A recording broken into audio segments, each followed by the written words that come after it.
have come up as a result of COVID-19? Thank you, Mali. I think the biggest impact on the real estate sector since the beginning of the pandemic was the lockdown. Yeah. And I think what that introduced initially is the work from home experiment. Yes. Whereby we were locked down and sheltered for 3 months. Yeah. And proved to ourselves that it was possible to work from home because we didn't have an option. So our offices moved to our homes. So I think one of the biggest discoveries is that it's actually possible to work remotely.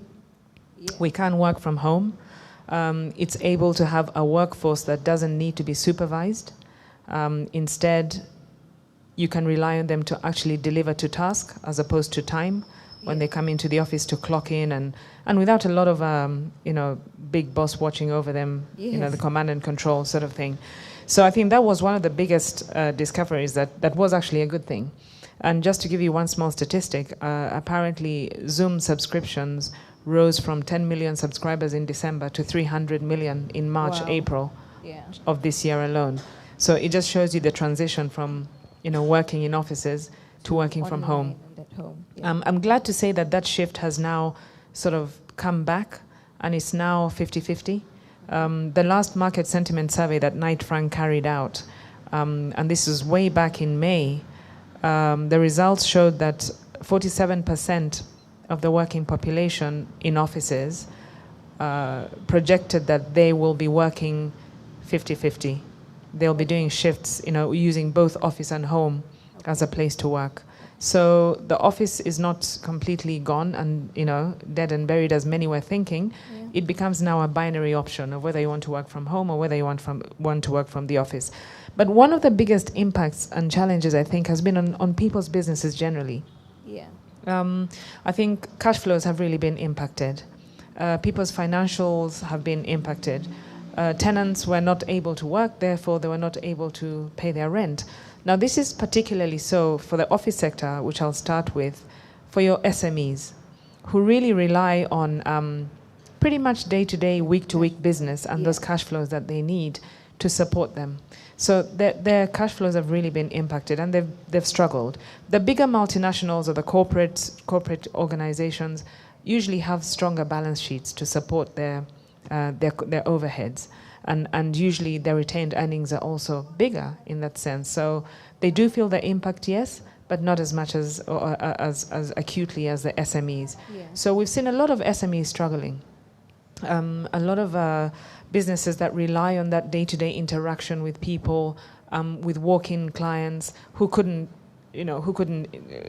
conduct their business, and they're now looking for rent concessions. Some have unfortunately had to even wind down their businesses and close because they just couldn't sustain themselves. They didn't have the cash flows to sustain themselves. With regards to retail, consumer spending was hugely impacted, and people's disposable incomes just completely dwindled to nothing.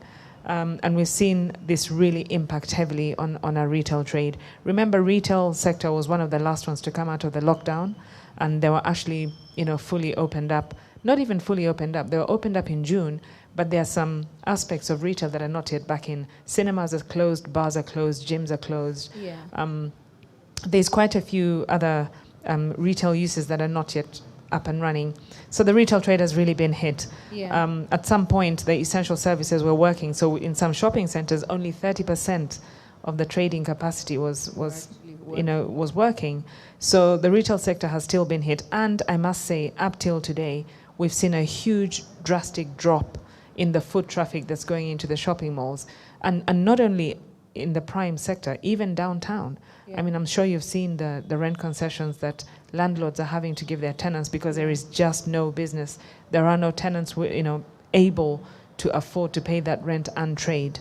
Secondly, supply chains were, in terms of the industrial sector and even retail, supply chain disruptions as a result of the lockdown, closure of airports, part closure of borders. They haven't been able to bring in stock or as quickly as they would like to. So that's also impacted on their trade. The development sector as well, the property development sector.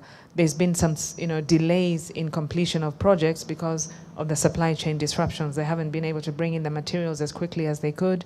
So that has a knock-on effect on the delivery of that product and when it's going to come online. Yeah. And just generally the residential sector as well, that's really been impacted because people are not really able to transact as fluidly, as freely as they could. They couldn't view the properties. The lands registry was closed, so the transactions really couldn't be completed as efficiently as they could before. So the impact has been great, and we're feeling it even more with time, because we're now able to track the trends of what is actually happening, and rents, unfortunately, are beginning to come down even more. Initially, we were seeing headline rentals not being affected; they were just being given concessions on the payments of the rent outstanding. Now we're actually seeing negotiations for lower rentals. Yeah. And now that becomes a worry because eventually it has an impact on capital values. So that is now beginning to become a worry because people are not, or businesses don't seem to be recovering as quickly as we hoped that they would.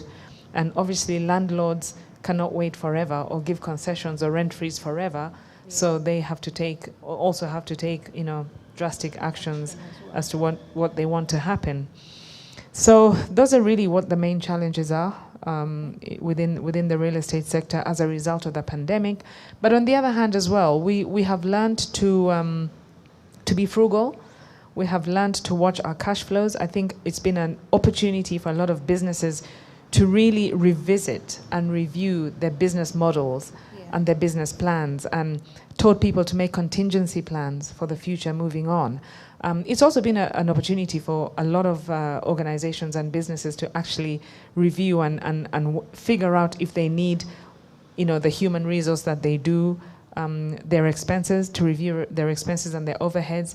Did they need to spend as much money as they were? Do they need the space that they do to occupy or more?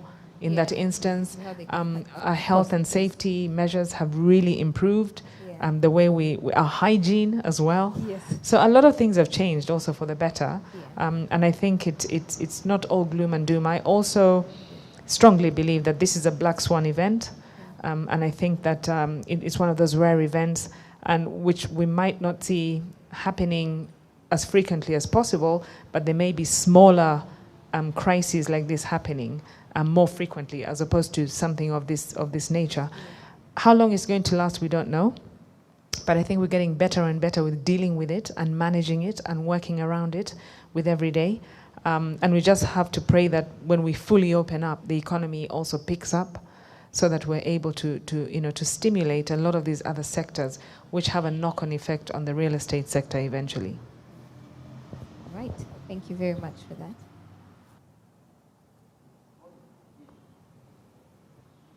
Come up with lots of challenges, and we are continuing to document the lessons which we have learned from this COVID-19. I think it's an experience which is a little bit new, and we have to adjust and see how to live in this kind of environment. One of the experiences that I really came face to face with is that when COVID were a bit extreme, like the lockdown and closing of shops and businesses, and this affected our people. I was involved in the exercise of distributing food here in Kampala. And sometimes we talk of statistics like housing deficit, and we've been saying we have a deficit in terms of adequate housing in urban areas. And now I came face to face with the challenge, because now we're moving, especially in these slums, where we're distributing food to each household.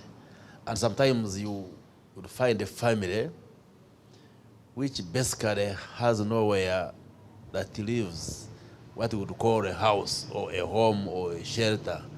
You find some small space where 10 to 15 people live in shifts. They tell you, for us we sleep during the day, then the evening this group sleeps, then at night, and so for those situations we came face to face with them.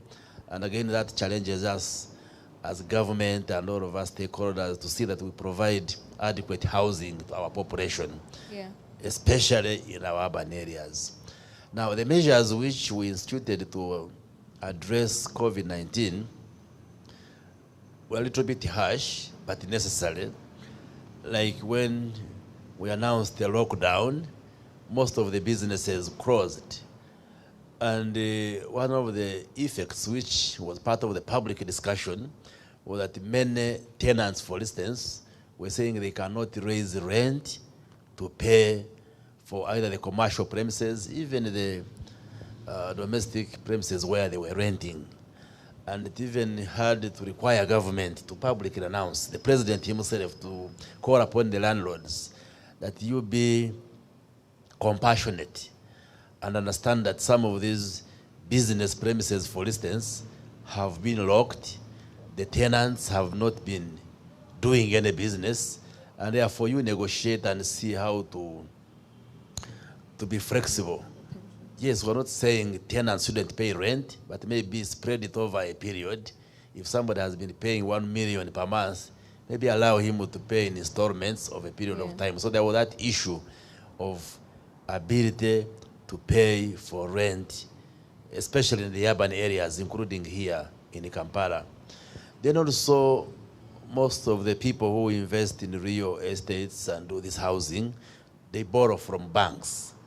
And we also saw a challenge of many of our people suffering mortgage delinquency, unable to pay back the mortgages and the loans which they had acquired from the banks. And it also required now government, including the president himself, to engage the banking sector to say, yes, the banks and other lending institutions to again also be flexible, not to be a little bit hard on the people who had borrowed, because the businesses had like more or less slumped and the people were not getting a lot of money for them to pay back the loans. And we had to engage the banks, say, okay, you sit down with people who have borrowed so that you can renegotiate the loans, maybe extend the payment periods, allow these people to pay maybe small amounts of a longer time so they are able to cope in this situation of COVID. Luckily enough, I think most of the measures which are a little bit extreme and harsh have been relaxed, and business is returning to normal, and we should be able to see the situation normalize. But I think it's an experience which many people have faced for the first time, and a lot of adjustments have to be made in order to fit into the new normal. Because with COVID-19, we cannot continue operating the way we used to operate in the past. So many challenges and many lessons to be learned, and we appeal that all of us should adjust, be flexible, and see how to accommodate the business environment in this new COVID-19 era. Yes. Okay, thank you very much for that, Honorable. Thank you.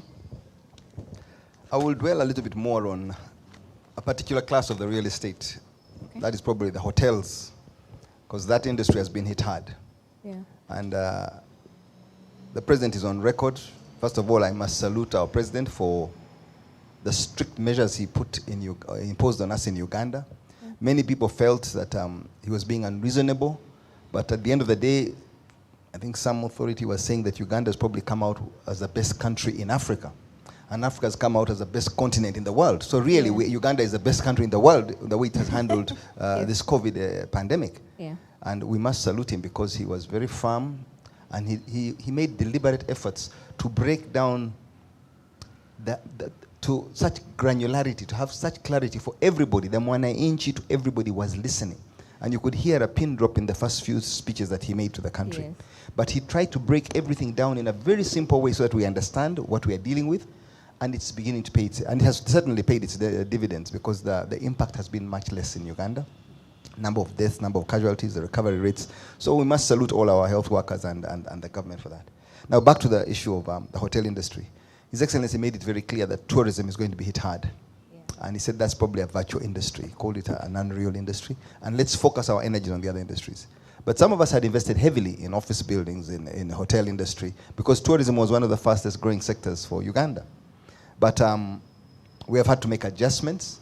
The banks have been lenient, but they've given us a very small window. We probably need a much bigger window, an extension of this moratorium of some kind, at least on the principal repayments. And some banks have been friendly, some have not been as friendly. I must salute my bank. KCB has been very, very hospitable to me, and they have stretched their terms, so it has helped us go through this period. But we have a big responsibility to the staff. We have a big responsibility to our customers. How do we make sure that this place is safe and that they will come back and they've been trained and they'll work with the SOPs? And how long will it take? Today the airports are officially open, but I don't think there'll be that many guests coming back. It will be mainly Ugandans returning who have now got an opportunity to fly home, and a few business people. But tourism is going to take another 3, 6, maybe 9 months to really pick up. It may never go back to where it was. It may take a few years to go back to where it was. But we take a long-term perspective. You don't build a hotel for 2 years or 3 years. You've got to take a longer-term view, and that's where I think it will happen. The thing about the real estate industry, regardless, is there's always going to be some activity. I have some office buildings where half the building is now empty. They moved out, and they will not come back quickly. And this work from home Judy talked about is a real threat to the office industry. It may take a much longer while to get back to where it is. Fortunately, we are expecting a stimuli from the oil and gas industry. So that should jumpstart our economy. And those who position themselves well, and that should help a bit of it. Though most of the activity will be in the field, but they'll have to take up some of the office space, and maybe some of the hotel occupancy will come up because of that. But within the housing sector, Ugandan's population is still growing very fast. Income levels are generally rising, especially in the urban areas. Urbanization has been happening for some time, and Kampala is growing very fast because people are coming into Kampala looking for jobs. The government is making efforts to build industrial parks in different locations so that jobs are created there. But still, the movement is largely to the capital city. And that's where the challenge is. So now that we have our minister here, the challenge should be, how can we do things better? Because COVID gives us the opportunity to press the reset button. The same time, KCC has changed its management at the top, the executive director and the deputy executive director. They should really refocus on the role of planning, because good planning pays off, and everybody wins. If we compromise on the planning and compromise on the execution, then we shall struggle. The road infrastructure is key, and that affects real estate seriously. The water, sewage, that affects us seriously. Electricity, power lines. So that the government has always been building these to play catch up to the private sector. People are building estates unplanned, and they just grow in any direction, in every direction. And your house is facing someone's boys' quarter. The roads come in and you're fighting over it. That should end completely. We must have proper planning. A time has come where Uganda has got to focus more on gated communities. Other countries have moved in that direction. Here, there's very little of gated communities. Probably the Pearl Marine and Garuga will be the first big one. But besides that, it gives better security, shared costs, and security is becoming a concern. Many of us were concerned when the COVID pandemic had begun. And if the government didn't use this initiative to take food to the people when you have such an extreme measure as a harsh lockdown, we would have had probably a bigger crisis. So they had to invest heavily in security.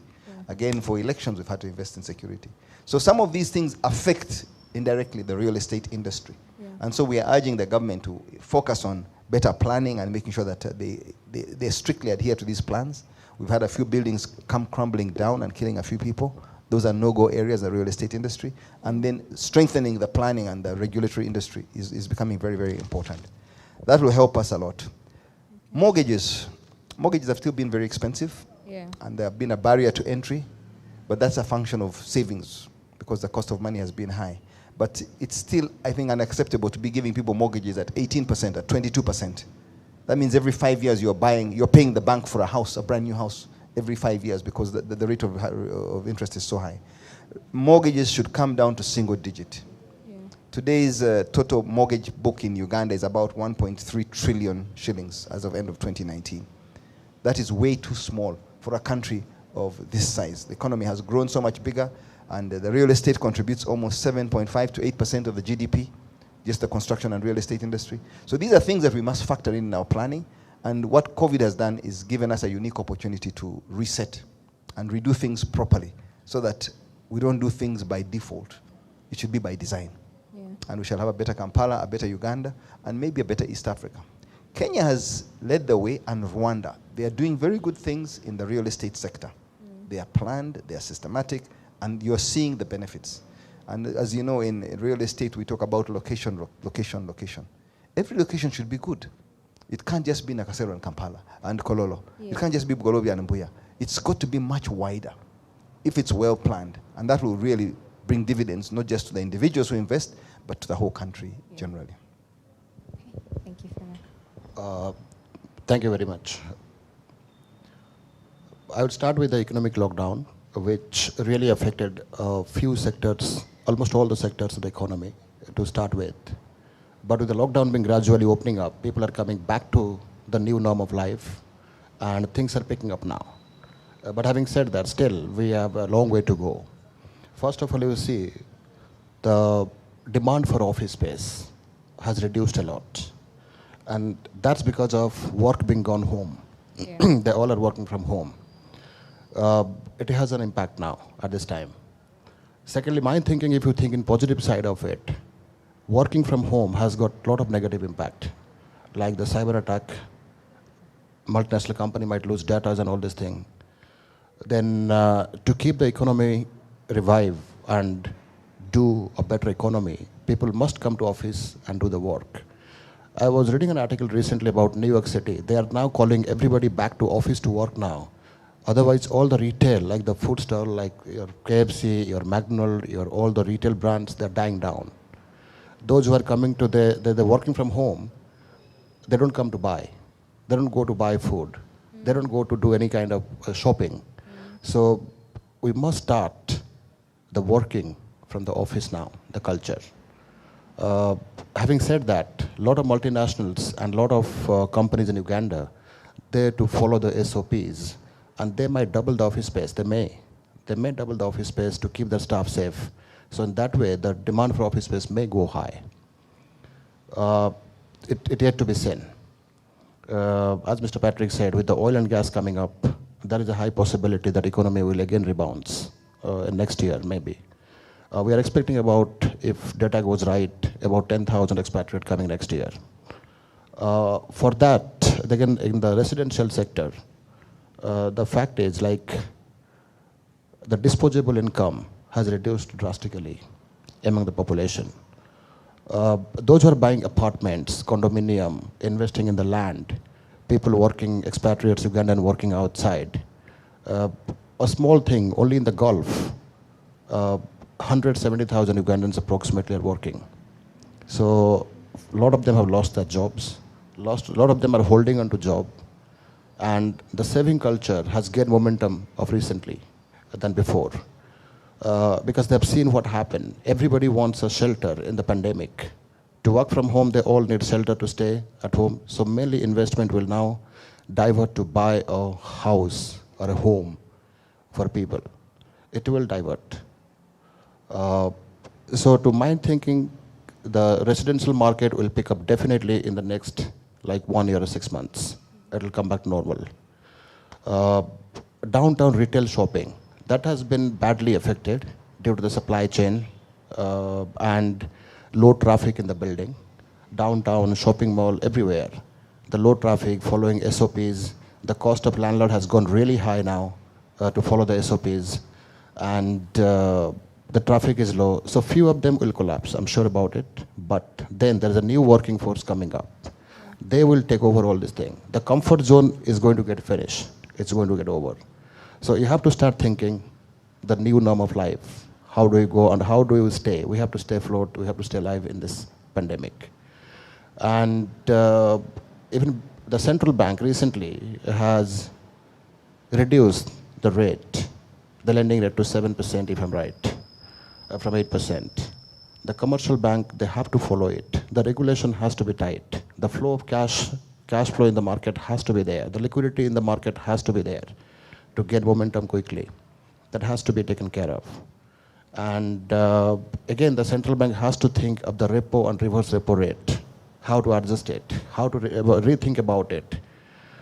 Like the surplus money of commercial bank, when all the banks, they are putting in the Bank of Uganda Central Bank, the rate has to be thought about. Once the cash flow is heavily in the market, then the economy will revive, definitely. Supply chain with the lockdown getting over, will definitely come back to normal, and things will improve, definitely. And real estate has got a bright future. Yeah, thank you. Thank you very much. I think one of the things that seems to have stood out the most is the office space, and offices has the demand for offices has reduced quite a bit, and then also the hospitality industry has really suffered. One of the things I want us to now shift gears and speak about relief and how we can sort of recover from some of these issues. So I'd like to know, maybe as Knight Frank and Simba Group of Companies and Crane Management Services, what things you've done, or maybe what things are in the works to relieve your tenants, those who might be struggling with, rent arrears and all of that, but while still keeping in mind, because at the end of the day, you also have businesses to run. So it might be a difficult position as a business to completely say, don't pay rent at all, because you also have your own operational costs as businesses or whatever. So I'm just trying to figure out how best you have tried to navigate the whole issue of finding a fine balance between being lenient to your tenants while still allowing for your business to be able to sort of thrive and still receive some sort of income. Thank you very much, Mali. From our perspective as property managers, property agents, and tenants also, because we also rent space, we are fortunate to be part of a truly global network. As you know, we're in 517 offices across all the 6 continents, and there's 19,000 Knight Frank employees. So the pandemic started out in China, where we have an office, spread very quickly to the Americas and to Europe, and we're able to draw a lot of insights and use their experience before it actually got here. Yeah. If you remember, Uganda, we really didn't begin to feel the impact until March, I would say. The pandemic had been going on in China and everywhere else in the world since November last year. So we were able to very quickly put together a contingency plan. And we communicated very early enough to our landlords and to our tenants as to what we thought was going to come. We even anticipated the lockdown way before it came, because we had seen what was happening out there. So we put together a contingency plan in the event, worst case scenario, best case scenario, and a middle ground scenario. What happens if lockdown comes in 30 days? What happens if it comes in 60 days? What happens if it doesn't come at all? So we were able to plan around this, and obviously we knew if lockdown comes, then it means that office is not going to be occupied. So we even put together a contingency plan of what happens to our on-ground staff, what happens to the properties that we're managing, and what happens to the tenants' the tenants' belongings inside the buildings. So we're very able to plan from a very early start as to how we're going to go about it to help our tenants and our landlords. So from the tenants' perspective, what we did is we worked out a sort of a stimulus package for them. And we did rent concessions way back as far as April for the months that they were locked down. And we prepared the stimulus packages, sent them out to them, communicated them to them, and they were happy. Because then when they came back to work, at least they had some leeway for those 3 months. And this is mainly for the officers. Secondly, we knew that the operational costs were going to be higher, because now we're buying more sanitizer. We're cleaning a lot more often than we were before. The security guards as well. We need to take care of their PPEs. So we knew that those overheads were going to go up. However, we were able to make savings during the lockdown because we scaled down on the services that we are having at the building because they were not occupied. So we're able to save the tenants some operational cost or service charge, as it were, to reduce the burden further of what it is that they were owing. Moving on to the retail side of things, we actually took the view that retail has been locked down much longer. These retailers have not been trading and probably will not get back to trading to full capacity for the whole of the year. So we sat down with our landlords. We had very long deliberations with our landlords and with their financiers.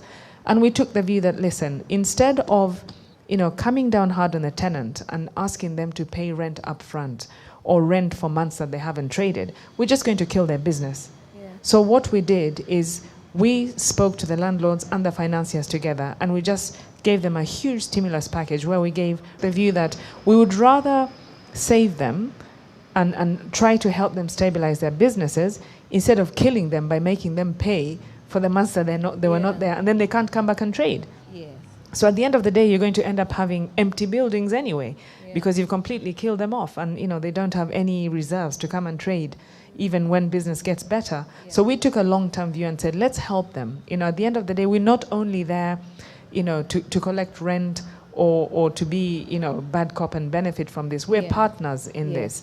The landlord, the tenant, the property managers, we are partners in this business. Without them, we can't survive.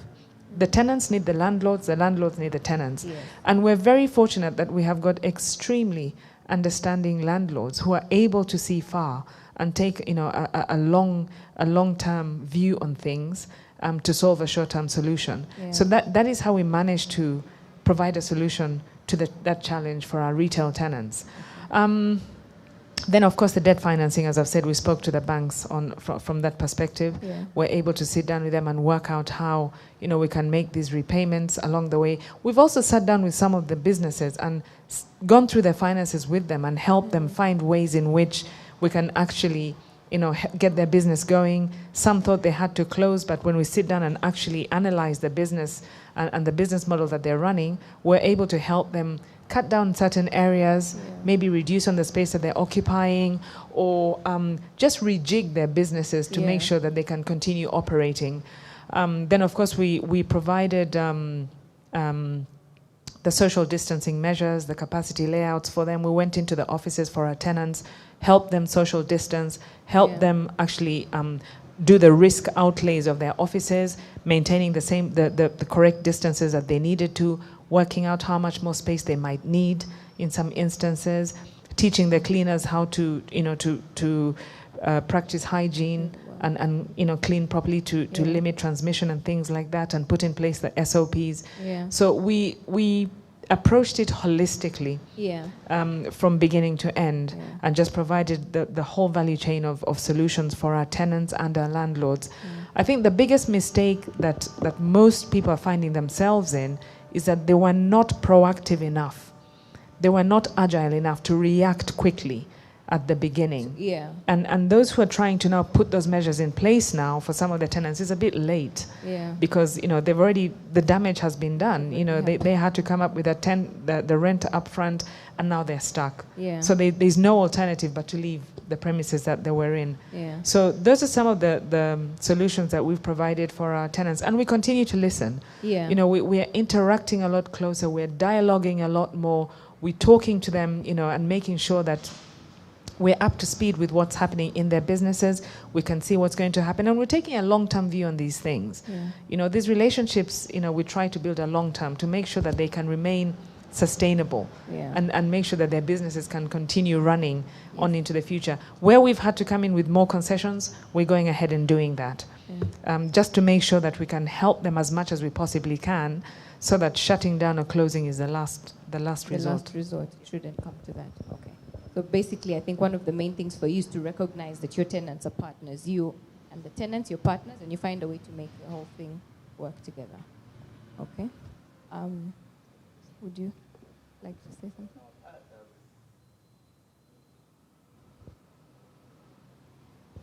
Well, on our part as government, we do not own and manage properties, but we've been playing a mediation role. Yeah.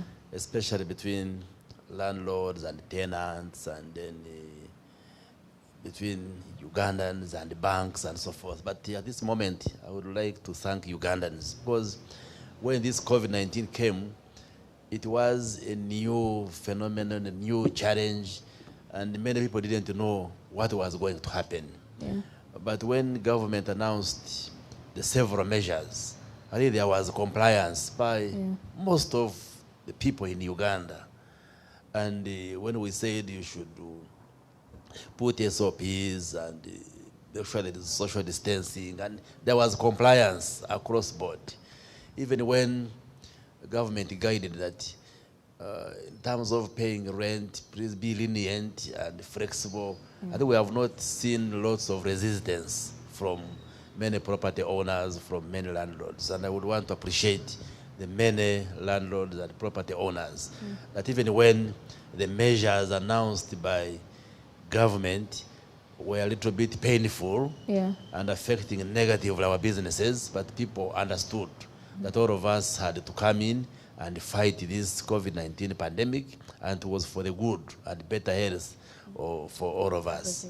I had, can I just pick on something? Earlier you had spoken about one of the things that you were trying to do as government was sitting with banks to see if you can come up with measures maybe that the property owners can be able to have low interest loans or things like that. Do you have anything that is something that's actually been tabled, something that's set in stone that the property owners can now rely on? Like maybe you've approached the banks and asked them to give out, let's say, interest-free loans, or you've asked them to what? Do you have any specific things that have already been done to relieve the tension on the property owners and those that have invested in real estate? Yes, there are general discussions and engagements going on between the government, the banks, Bank of Uganda, to see that interest rates can come down, especially in the area of real estate and housing.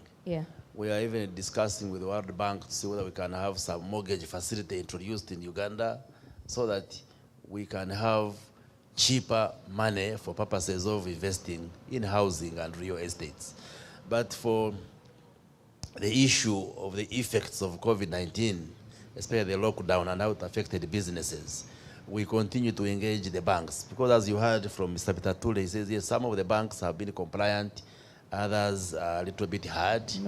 And we shall continue to engage these banks, that they should be flexible. They may not bring down the interest rates, but the argument has been that the businesses have been quite low, and they continue to be low.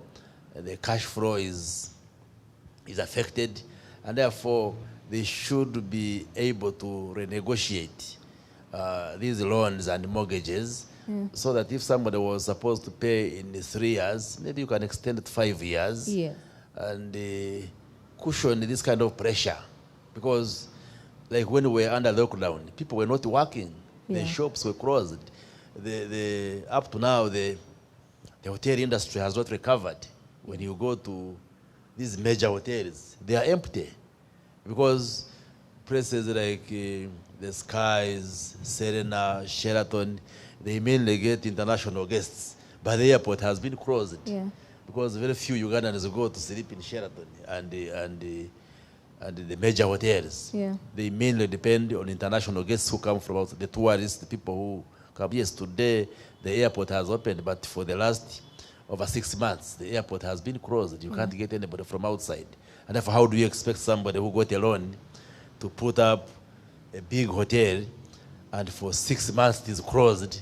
How would be able to pay? So the argument from government has been that even the banks should be understanding enough to say that if this person who invested in putting up a hotel is supposed to be paying you back maybe 10 million shillings a month, now he can't get it from the business. So why don't you renegotiate and say instead of paying it in 5 years, put it to 10 years, and maybe instead of paying you 10 million shillings a month, if he can pay 1 or 2, maybe that one he can easily afford as the businesses recover.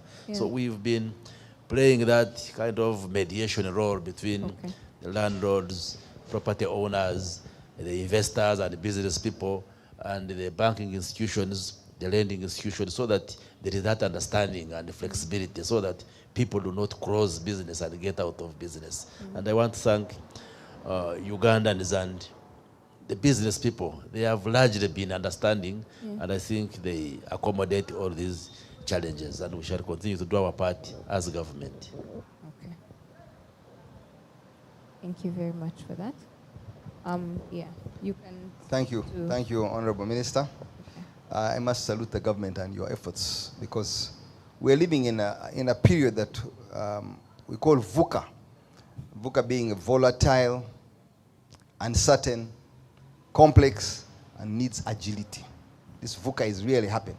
And this COVID pandemic has really brought it closer to us, because this has been happening in most of the parts of the world. These volatilities, these shocks they were having, they were global. But to come home so close to us, this is the first time where we've had such an impact. And the last time we had something like this was when it was the war, I think in 1986 when NRM was coming in, and maybe before that, 79. Then we'd have big shocks. But volatility is something we've got to learn to live with. Yeah. It demands that we are more resilient. Whatever we do has got to be stronger, more robust. And we've got to expect the unexpected. So the hotel industry, like I said, has been hit hard. And we are learning from this episode that we've got to be a bit more resilient. We've got to manage our leveraging. And we've got to keep the relationships, good, strong relationships with our banks. Yeah. Office sector has been hit hard. Real estate, generally, of shopping malls and arcades, they've had an impact, and they've realized because they were growing very fast. And also that has come to the forefront, where not only the private sector must play a bigger role, but the government must play a bigger role, is the lower end of the market. Yes. The low-cost housing, the affordable houses. The fact that the minister went and saw when they were distributing food, how these people are living. And these people are impacted not just by COVID, but also we've had serious rains in these last few months. Yeah. Rains like never before. The River Nile has burst its banks in many areas. Yeah. People's homes were flooded. And not just here, even in the mountainous areas of Rwenzori and Mount Elgon, people's homes have been impacted. Now, we have a responsibility as captains of business, as the leaders in the country, the political leaders, the economic leaders, to say what's happening. We can't move ahead and only look after the bourgeoisie section of the market. We've got to look at what we've got to do about these people. People that live in Boise, in Kawempe, they are good people. They are people whose dignity is being taken away when the rains come because your house floods and you are struggling, a father, a mother, everybody's trying to pour this water out of the house, but there's little you can do during such storms, which shows that we have not addressed adequately the lower end of the market. A lot more effort must be done. And I think it's not something we can leave the government on their own. Yeah. We should build a PPP where the government is designating land that, okay, let's move the Kamocha slum away from that area. That slum has just been growing. It's not growing anymore in size because it's stuck now. There's a river almost running through just by the expressway, by the northern bypass, that restricts them. And then the upmarket here. But more and more people are coming and just finding a way to squeeze in there. Yeah. So in Kenya, they have the Kibera slum that is so big and it's like a classic one. Yeah. Ethiopia has also got a very big one. Yeah. Uganda didn't have such challenges before. But unless we address this growing, sprawling urbanization, we will have a real problem in the future. So the challenge will be, where are our savings? Because they say the money is not there, the savings. NSSF is sitting on 13 trillion shillings. They cannot just be putting this money in bonds and treasury bills, which is where they put most of their money. Yeah. They're allowed to put a bit in stocks, but it's restricted. They're putting up some real estate, but look at the building they're putting up in Nakasero. It's going to be the tallest building. I think it's 120,000 square meters. The traffic in that area at 8 o'clock or 5 o'clock rush hour would be incredible when that office is filled up, if they do get occupancy of 80, 90%. And I think its resources probably misdirected. It's a plan that was made quite some time back and it's taken long to execute. But we need to find how we can build low-cost housing at a grand scale. Yeah. Not 50 units, not 100 units, 5,000 units, 10,000 units, systematically, and getting it moving like a cookie cutter. It's happening in Kenya. It's happening in Rwanda because they are dealing with the problems head on. Yeah. We've got to put pressure from the private sector on the government, because government has some say in the affairs of NSSF. The minister appoints the board. You've got to give them direction so that they start addressing these challenges for the ordinary people. It is simply unacceptable that we have graduates coming out of universities, about 100 or 50,000 every year, then with diplomas and certificates over 100,000, and they have nowhere to go that is dignified. Yeah. They don't find jobs, which is a challenge. They have no place to live that is decent, and then they are living in societies that will endorse crime, endorse vices. Yeah. And people end up doing drugs, alcohol, all these things. Not that that's a good enough excuse to do those things, but many just fall over the cliff. So we need to do more as responsible citizens to see that we are addressing the weaker segments of the real estate market and see what we can do to bolster them and what incentives can be put in place. The Namambe industrial estate is eventually taking off. Yeah. Now, many factories are there, but you should see in the evening the number of young people coming out of there walking to where to live. And the hostels are not coming up fast enough in that area. It's organic growth. Some people have put up housing. it's just not adequate. We need to do so much more, I feel. And the pressure cannot be left only on government. I think it's something that both the private sector and the government should address together. Okay. Thank you for that. If you could also just share briefly on the question that I had asked before on what things you are doing as Simba Group of companies with your tenants to help relieve the stress of rent for those maybe who might be struggling with paying rent while still considering your own interests as a business. Largely, the market that we address for tenants has been the upper end of the market. Most of them are working with international organizations, so they had put mechanisms in place. Some could afford to stay where they were. Many of them wrote requesting a reduction in rent. So we had very few leaving the property altogether. Okay. And a few did go. We had to let them go. But nearly all of them who asked for a reduction in rent were given a reduction in rent. And that's how we managed to keep them. Okay. The hotels, we didn't have a choice. We closed down. Yeah. We've opened again. There was a lot of pressure to open, mainly from the staff, because they wanted to know their jobs are secure. So we've opened because the properties were depreciating in any case much faster when they were closed. Yeah. So we've opened, but they've not really come back to where they should be. They cannot break even. So most of the revenue they collect goes back in paying wages and staff salaries and paying suppliers who had supplied you, because we also had a responsibility to pay those suppliers. You can't keep them running on credit. When we're in lockdown, we're not paying them off. So now we've been focusing on paying them all off and giving them assurances that everybody is going to be okay. So we've done that. Now the challenge is, will we go back to having a full head count? At Skies, we had almost 300 staff. At Protea Kololo, we had about 180 staff. So now we are running on much smaller numbers. Yeah. And we may not go back to the full head count that we had before. Yeah. Maybe also we are going to become more efficient, use fewer people where we can, train them more, and pay them better. Yeah. That might be a positive thing that came out of this exercise. But largely, it has been a very hard period for the hotel industry. Yeah. And the office is the same thing. The Sinok building where the Chinese oil company is, they let go of half the space. So that became available. And it's going to be very hard to get any tenants coming in. Of course, that is coupled also by the repairs on the road, which is not very attractive. But eventually, those repairs will end one day, and hopefully it will be an attractive location again. So we've been hit hard. We tried to be as compassionate as we could be under the circumstances, and also had to work in tune with the banks. That's why it was important to keep in touch with your banks. Yeah. When you have hardships, better you talk the bank earlier that we're going through these challenges. What can we do together? Yeah. Because it affects them too. They need cash flows to keep their balance sheet healthy. Others, they have to provide for the loan. And that's not an area we want to get into. So you keep engaging and restructuring, and the restructure has been useful. Yeah. But it has also forced us to look at other areas. As the president said, look at the real industries. Get into agriculture. Get into manufacturing. Get into doing other things. Yeah. These industries that we had built and put a lot of capital in, because hotels are very big upfront capital. We've got to now look at going into manufacturing. So some of us are looking at how we can do this, and if we can absorb some of the staff from that sector. Okay. So we looked at medical supplies, health supplies, and that's what an area we're looking at. Thank you very much for that. Yes, Mr. Prabhat. Yeah, thank you very much.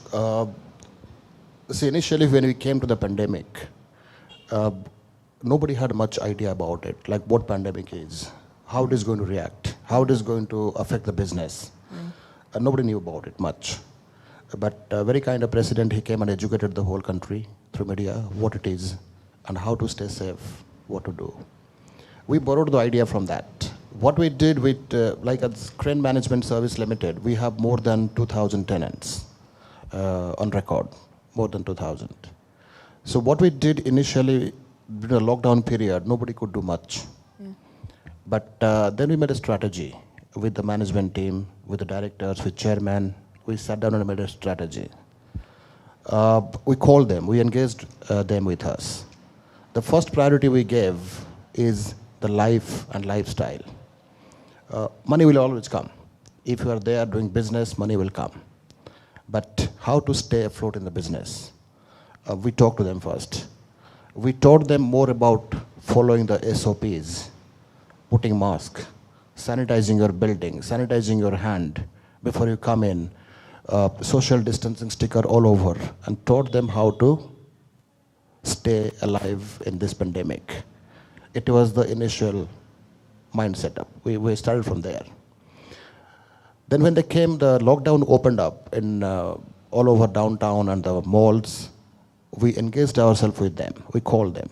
Again, we taught them about how to stay in the business.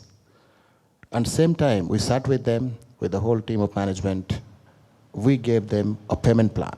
We dealt individually, individual capacity with mutual understanding. We said, okay, let's do a payment plan, which they're comfortable with. We did that for them. So they started business. And yes, we got a big hit because people they left, a lot of people they left. Some newcomer came in, but I wouldn't say it's like a rosy thing, but yes, a lot of people they left, we got the hardest hit. With the flow of revenue, flow of cash flow, we got hit very badly in that. But somehow we managed to tour them, and they came, and the business is going on. But we are quite uncertain about it. Everybody in the market uncertain about it. Coming to office space, when it was closed, we spoke to each office tenant, their coordinator. Working from home is compulsory. It's lockdown. You must work from home. We can't operate. Government directives.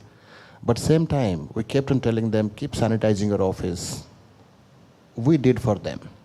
Actually, got the key and did for them, all sanitizing. And then when the lockdown is open, slowly they're coming back to the office space to use it. With the mindset up, COVID may stay with us for a longer period than expected. Nobody knows when it will go off. It will stay, and life has to continue, but with a new norm. It has to. We all educate ourselves. What we're seeing in the COVID period is there is a new workforce and new entrepreneurs, retail sector mainly. They are trying to step in due to loss of jobs. They're trying to, which is a good sign for Ugandan market and economy. It will be really good for that. So the new workforce, the young generation is coming up now to do the business, and they will come. Residential units, yes, it was stopped for some time. It has got a halt. But believe me, with time, the volume of sale has reduced, but the pricing is not gone down so much. Among all the market-driven investment, the less unstable investment is real estate. So that is money which people will come and definitely reap the result in 5-10 years down the line. They'll do that. As I said, nobody can steal your building. You can never lose your building. It will stay there. So tenant, when we spoke to them, they're quite okay with the mind setup. You need to make them strong. Giving them like 3 months, 5 months, 1 month rent reduction, how it's going to help you. Though we thought about it, and we're talking to them. But it's a mind setup, how to improve of people. We dealt with them one-on-one. How will they stand on their own? That is most important. So we talked about that. And to me, overall, I would say that so far, yes, we have taken a big hit, but same time, we're trying to stay afloat in the market. We are more concerned about tenants. If they stay, we make money out of them. So we engage them one-on-one more, always. The whole team is dedicated for that. The cost of operation is gone very high now with the social distancing, sanitizing, all this thing. But yes, they need to take care of it. Life is more important than money always. Money will come once your life is okay, mind is healthy. So I would say take care of your own life first. Do the business, follow the guidelines of SOPs, and make money. Thank you very much. So as we get ready to sort of wind up this part of the discussion, I think we can speak now to the future of real estate, looking at the new normal, whatever the new normal is going to bring for us. We've started to see some of the trends of the new normal, and certain things maybe will change, certain things will stay the same. For people that are in real estate, or someone, maybe a student of Victoria University, or someone who's watching who'd like to invest in real estate, would you say, first of all, that this is a good time for them to invest in real estate? And what do you think the future of real estate looks like? Because you had said something earlier in terms of you're not looking at 2 years, 3 years, it's a long-term thing. So in terms of what the future of real estate looks like, particularly in Uganda, what are some of the things that you can speak about? What do you think that the future of real estate holds? You had mentioned something, Patrick, about the need to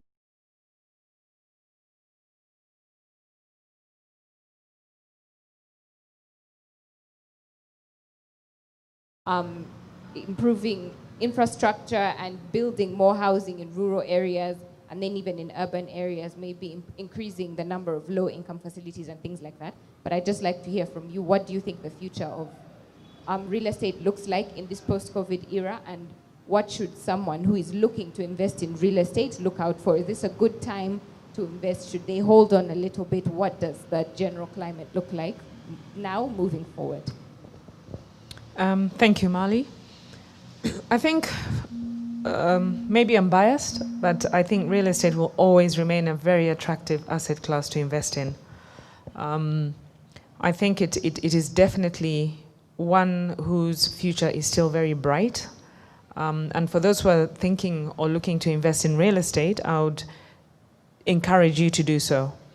There's a saying that goes, invest when the market is down, sell when the market is high. The market right now is perceived to be down.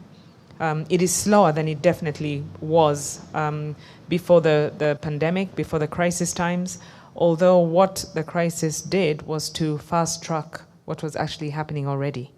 So what we're seeing is not completely unusual, it's not new. Even before the pandemic, before the crisis, we were still experiencing a very tight demand side. We were experiencing quite a bit of supply on the market of office space with limited demand for it.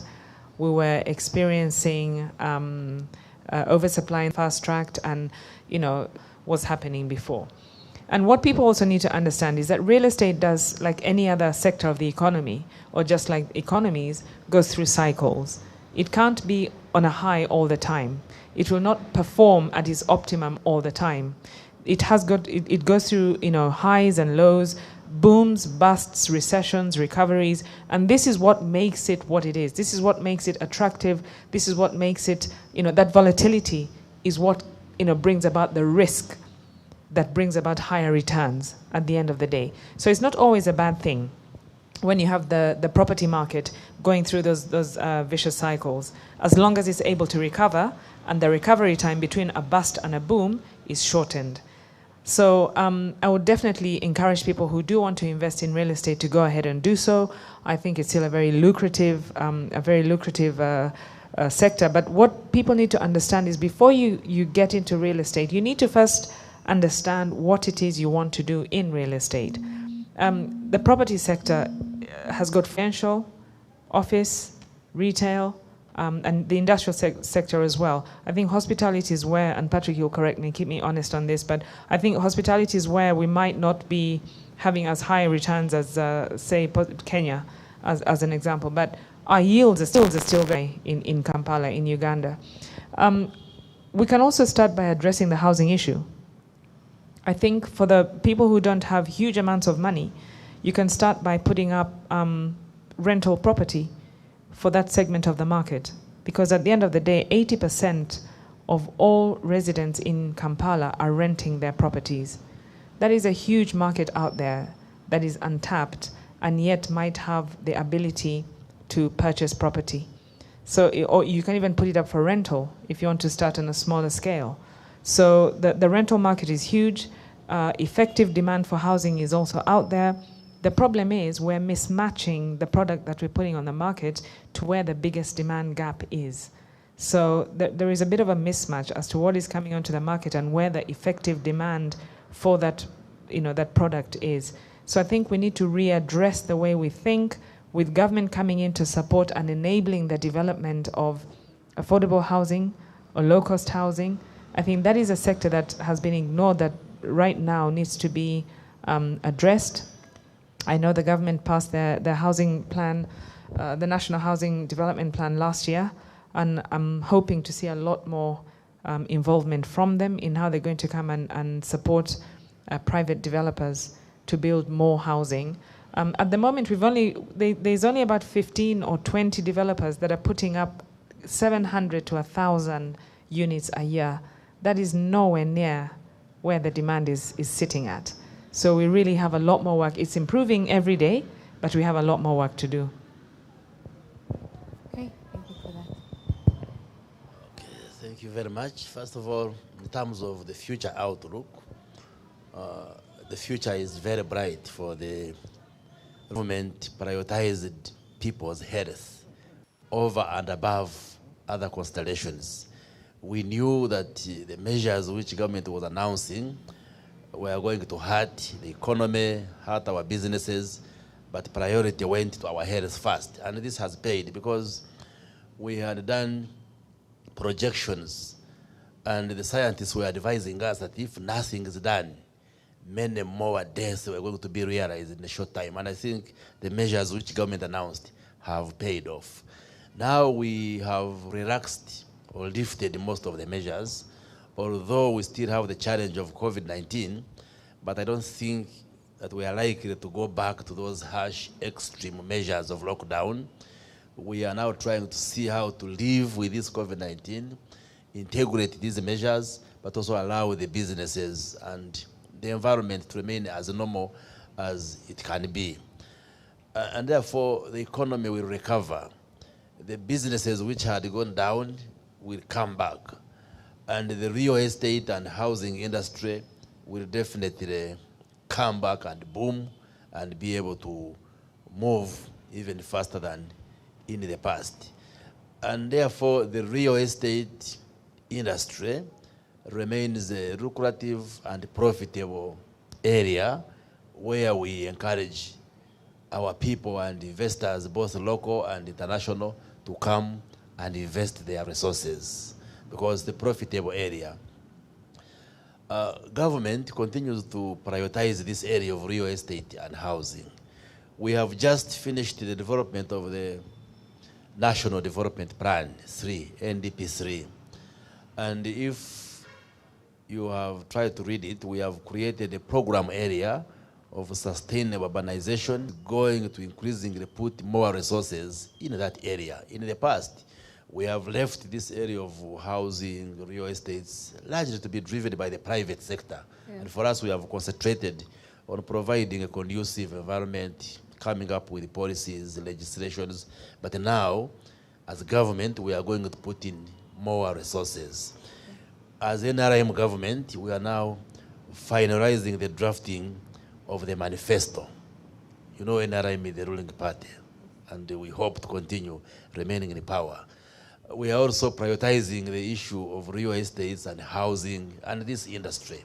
And therefore, in the coming years, we are going to see government also put in more resources to address some of the challenges which Patrick was raising, the low-end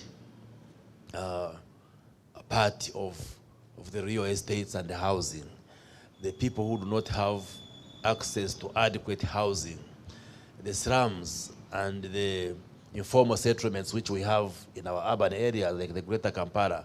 We have huge programs which are coming up to address the conversion of our urban slums into modern housing facilities, and also to address the underprivileged population by looking at social housing and most of these areas where government has to directly come in.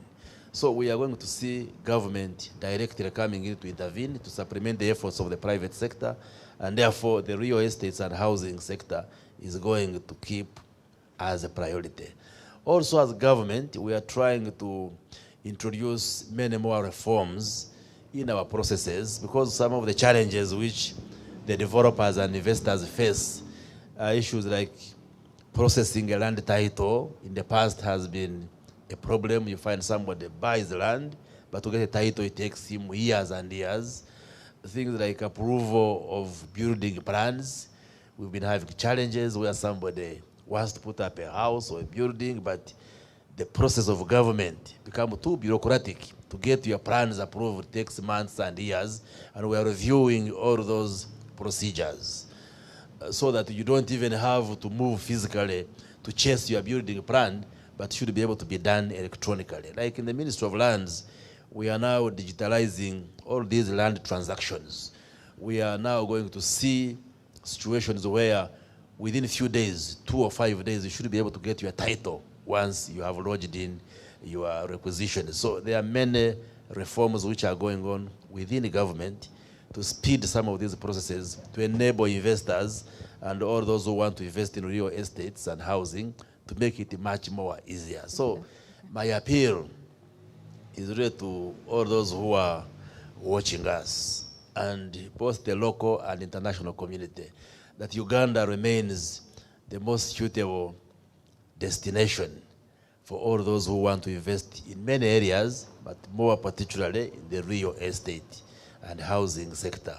Yes, we have had this challenge of COVID-19, but we shall have to live with it, and definitely we see that the economy is going to rebound, and we are able to move forward, and therefore we call upon investors to come and invest in this area of real estates. And the government will do all it takes to continue making the environment very suitable and very conducive for all those who want to invest in that area.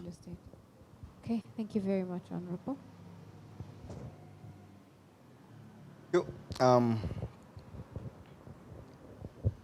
When is the best time to plant a tree? They say yesterday. And if you didn't plant it yesterday, then today. So if you're not in real estate, maybe the best time to get in real estate is now. Because real estate is an area of growth. Will always be an area of growth. Why do I say so? When I was born in Uganda, we were about 6.5 million people, total population of Uganda. Today we are 42 million plus and growing at an average of 2 million every year. At least 2 million new babies are born every year. Because of better living better and a better quality life. So there will always be demand for the basic elements that are required for life. Clean air, water, nutrients, food, locomotion, shelter. Those things are the basics. Everybody will want them. So air is given, thanks to the Lord Almighty. Clean water, the government is working on, but also private sector has got to do a lot more so that everybody has clean water. Shelter, everybody wants shelter. And shelter that brings dignity. Not just a mediocre shelter where people sleep in slums. We've got to work in that direction. So I think there's a big opportunity in investing in property. But for those who are looking at it as a business, let's look at the numbers. What is the return on investment? In property, it falls between 5% and 15% largely. That is the spectrum of rate of return. Now when you're beginning a business, and I see so many people whose entire savings are in a building, they bought a plot, the building has reached the ring beam, and they got stuck. You can't pay school fees, you have no capital, and all your investment is tied in a building like that. That's not very smart. And that's why you find, especially our brothers who come from Asia, the Indians, the Chinese, they'll stay in a rented flat. They start doing business because the rate of return on their business is 30% plus. Some businesses are 50%. When the business grows and does well, they go into industry where they're guaranteed a higher rate of return. They deal with the distribution, the locomotion. Property, especially property to live in, comes last. You don't invest in property and then it becomes a liability. If you're investing in properties as an asset and you're getting cash from it, earning from it, that's an asset. But if you leave it and say, oh, I've got these houses, I live in this, one for my sister, my brother, and you think you're well-to-do, then you've got issues in the long term. It's a good feeling, and it feeds your ego, it's a romantic idea, but you should invest in businesses that have a better rate of return. The government is pushing now for people to get into agro-business, to get into industrialization. That's where the money is. The people in Chikubu who have been doing reasonably well, their cash flows were very strong, they've been trading for a long time. Now COVID has made it clear that we need to bring those goods and services near at home, manufacture them home. Import substitution is the way to go now. So more industries have got to start growing locally.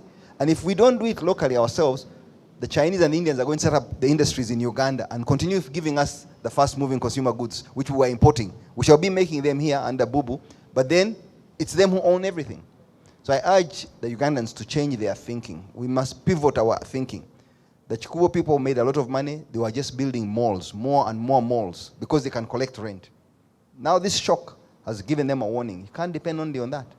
If you are instead manufacturing soap, sugar, basic things that people need to buy every single day to consume, those fast-moving consumer goods, even toilet paper, exercise books, pens, pencils, things that people need for their day-to-day lives. That is where people should probably be investing. It comes with risks. There are many moving parts. But later on, invest in property, in real estate, because it will buttress, it will support your businesses. the rate of return is much higher in some of those businesses. So that when you think of property, it's a good area to retire in. Hotels give a bit better than rental income for properties maybe, but then it still also is capped at around 15% or 18%. It's very hard to get much better returns than that, which means you've got to wait a lot longer. So we shouldn't just endorse real estate because we're here today talking about real estate. It has its pitfalls. The cash flows at times are not as strong, but then you might do well on the capital gains when the property appreciates, but again, you've got to take a long-term view. You can build to sell and make small margins. You can there probably get your 30%, but it's very hard nowadays to get 30% really when building a property and selling. But when you renovate, you could do well and use a good architect. So there are different ways of climbing and growing your wealth, climbing out of low-level incomes to more sustainable passive incomes. But it takes time. It's not a shortcut. And the problem today, too many youth think, let me buy a building, let me buy this. You don't have a track record, you don't have sustainable cash flows, so you don't go into property unless you know what you're doing. I got into property much later in my life. When I was over, 32, 33, that's the first time I bought, I think, 4 houses from National Housing. They were selling them. Inflation was very high in the country. And that's why it was good to put your money in property, because inflation was very high. Inflation was over 30, 40%. So I sold those houses a couple of years later, and I had more than doubled my money. That's the first $100,000 by selling 4 houses. Because inflation was high. But this government has been very careful, looking at the macroeconomic position. Inflation has largely been checked, because it's a big devil. It destroys people's value, the value of wealth, if you don't check it. So the government has kept inflation largely below 6%. And that's been for the last 20 years or so. So if they keep a firm grip on inflation, you must think twice about where you invest your money. And that's why you see today NSF has brought down the rate of return they are giving also to their shareholders or to their investors, those who have saved their money with them, from 13 or 14% to 10%, because they are taking a look at all the macro factors that affect the macro environment that we're operating in. So rate of return on your investment, free cash flows, is a very important aspect. I urge you all to do the basics. Do some simple numbers. Where you don't know, get someone to help you, to mentor you. And then you write and see, what does it take to invest? You've got 10 million shillings, what should I invest it in? Don't just go and buy a piece of land, unless you're going to sell it the next day and hope to get 11 million shillings. But it won't double. If you've got 100 million shillings, what do you do? What kind of investment should I be doing? There's so much in trade, and that's why many people stick to trading. The rates of return are much higher. The risks are a bit higher, but also the return is so much higher. And we need to grow your capital. When you've got a reasonable amount of capital, then you start putting some aside, especially living in a good house and saying I've arrived. That should come much later. Our culture has been distorted with the Western values. Whereas in Europe, most of these people or in America, they get long-term mortgages, so they live a better quality life without having to pay for it. They pay over 40 years. Here, our mortgages are steep, they're expensive, they are shorter period. So invest in business, invest at times even in fixed deposits. They've been giving 13, 14% the last few years. Now the central bank has brought the rates down, so people have got to move money out of that area. But at the end of the day, make a decision and invest. Saving on its own, because many people are saving money in Uganda today, without investing it is not very smart. Saving is a function leading to investment. You must make the investment at the end of the day. I thank you. Thank you very much for that. Yeah, thank you very much. The real sector is always in high demand. Any section of the economy, if you have seen, 1920 we had a big pandemic, it bounced back. 1970 you had the Vietnam War, it bounced back. 2007, American economy was going down in the real estate, it bounced back. Real estate has got a potential of bouncing back every time. It may take a small interval sometime, but it will always come back to the new norm again. Yes, as I told at the beginning, people have already made some premium in their investment. They've got the premium, so market is taking its own course, with or without COVID. COVID we are talking about because we got a little bit rapid hit in this period. Otherwise, the market was always going to get its correction. The valuation, the premium has to be stable and can't grow the way it used to grow before. Having said that, the real estate investment is still a very lucrative investment, which will give you a very good result. It will stay with you. It will stay with you. With GDP growth projected before COVID was like over 6%, and inflation was below like 2.53% before COVID. It's a good market for investment. And the price is what was before. It is growing still, but in a very low way, not like the way it was growing, like jumping. It is not in that way. So I would advise that real estate investment is a very, very good investment, and the appetite for real estate is always there. Like in Uganda, the study says like next 10 years, people that need 8 million new houses, out of which Kampala itself needs about 1 million more houses in the next 10 years. So people, they want to stay in high locality, which they can afford to buy the land or something, but apartment, condominium, they can always buy, which they can afford to do that, middle class family. The rent income is always now is between 8 to 10% return they get on the dollar investment and the rental income. So having said that, the real, like the group like us, Ruparelia Group, we are now in the COVID time also, we are embarking on some new projects. Like the former CMI, we are putting up like office block now. The work is starting very soon. Kabira Country Club, they're adding on like 269 more apartments, 2 and 3 bedroom apartments. Eventually it will give an inventory of like 600 rooms. The investment in the Sese Beach hotel is going on. So it's like your own perception, how to look at it. Yeah. If you look at it in a different way, or a negativity way, you will always be negative. So never be pessimist. Always look ahead. The market is there. It's slow, but it's still there. So how do I reap more than anybody else? How do I get the result out of it? I'm talking about 20 years back. How many buildings had you seen in Kampala Road?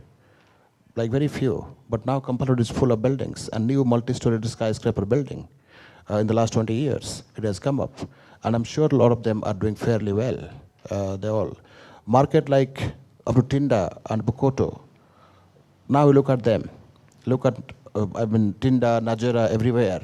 The suburb has expanded a lot, and still people are buying properties. They still are investing in real estate. And I would say that real estate investment is always, it will stay. And it's a momentary interval which it has taken. It will come back again. So I would say like all the young crowd, anybody, they should come and invest in the real estate and they'll flourish.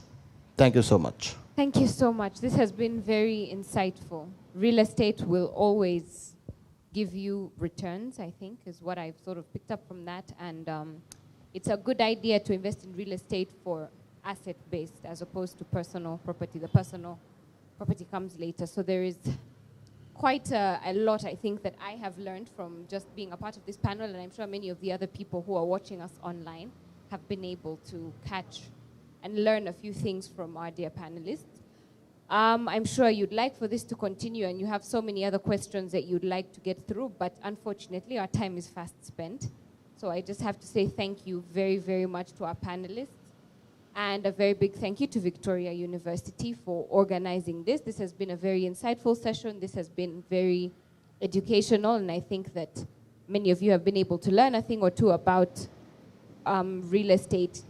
We've started, with the history, what the current trends are, what the future could possibly look like for real estate, so many things that we've gone through today. So I'd like to say thank you once again to our dear panelists. Thank you for sparing the time to take part in this conversation today, and thank you for all the wisdom that you've shared.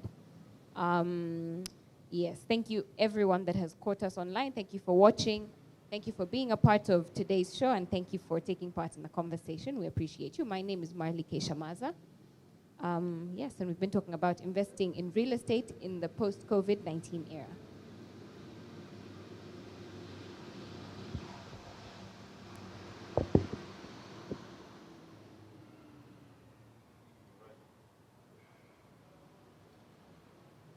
Thank you so much, our panelists. Thank you so much for coming up. The reaction from the social media is huge, the questions, but we are sorry we can't reply all.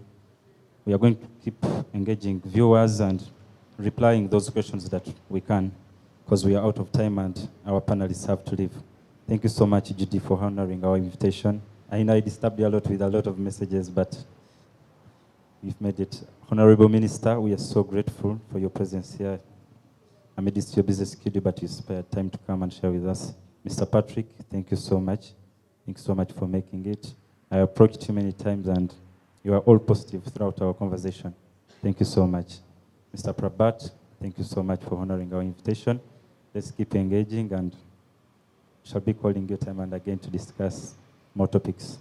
I'll invite our academic registrar to deliver the certificates to our panelists because we are out of time and they have to leave.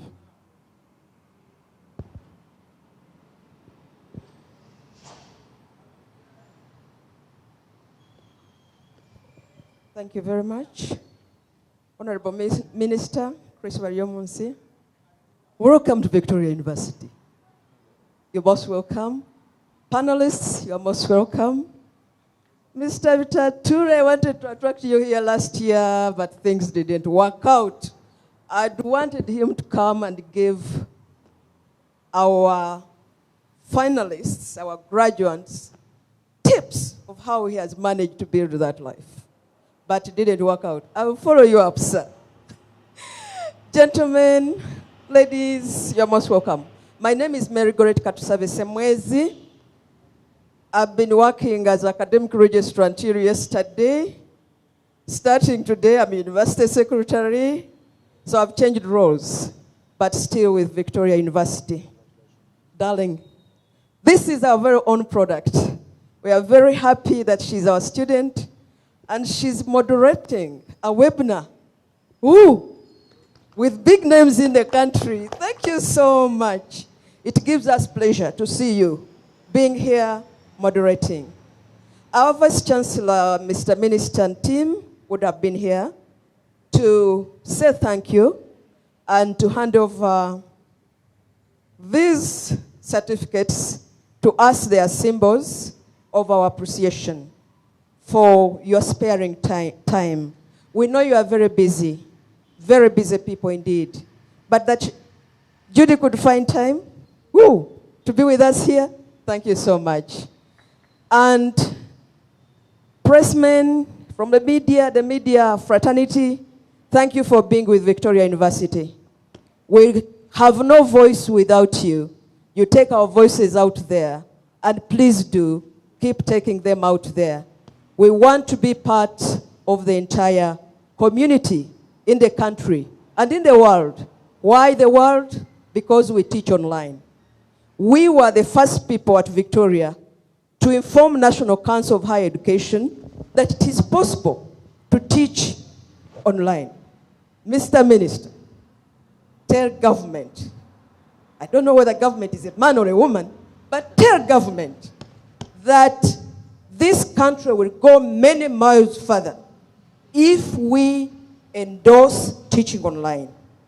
But to be able to do that, you must be able to teach even the child in the primary school where I went.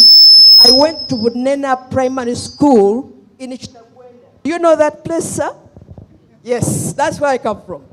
But I went to that school, I was able to study, but today you look at those students and your heart bleeds.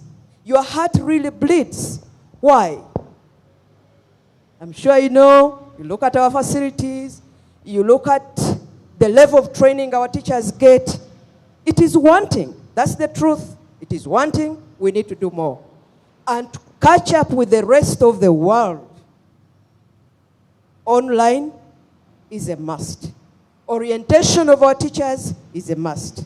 At Victoria University, we are doing all we can to reorient both our teachers and our students. And to tell the people out there that it's possible. That's where the world is going, and it's not likely to go back. That's one positive thing that has come out of COVID. I've not been able to listen to what you in real estate are doing, but I will listen later because we'll be online. We want to thank you very much. We don't want to take more of your time. On behalf of this university, I will take the opportunity to request you all to accept our certificates. Thank you very much. Let us start. Yes, all right. Thank you so much. I will start with our moderator. Media people, you can extend here. You want us to go where? The center. Where is the center? Here. We look at the Honorable Minister, we look at everybody like this. All like that. The camera. Okay.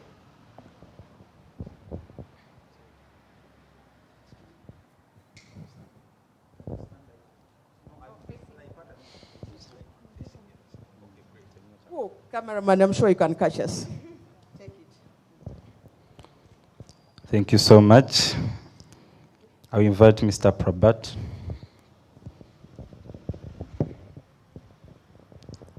Thank you so much for coming. Thank you so much. Mrs. Judy. She was the first here. She came 30 minutes before time. I think you need to give her a round of applause. Thank you so much for coming and honoring our invitation. I will invite Mr. Patrick.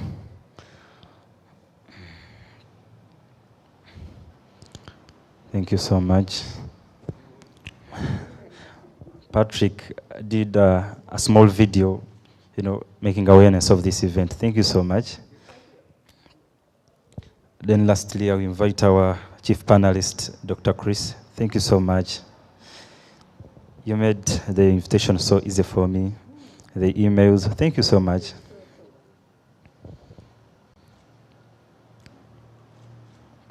All right, we're going to have lunch together outside in the students' lounge. Then a group photo. Let's first do a group photo with our certificates with the AR before we depart.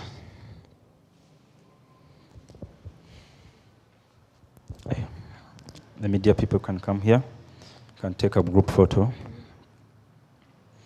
with the certificates.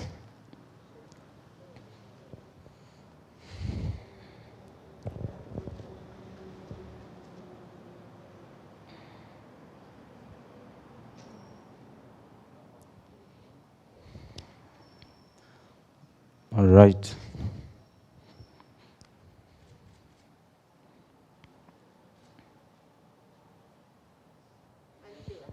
All right. Thank you so much. It's been a pleasure having you here. We are going to have lunch, then departure will be at leisure. Thank you.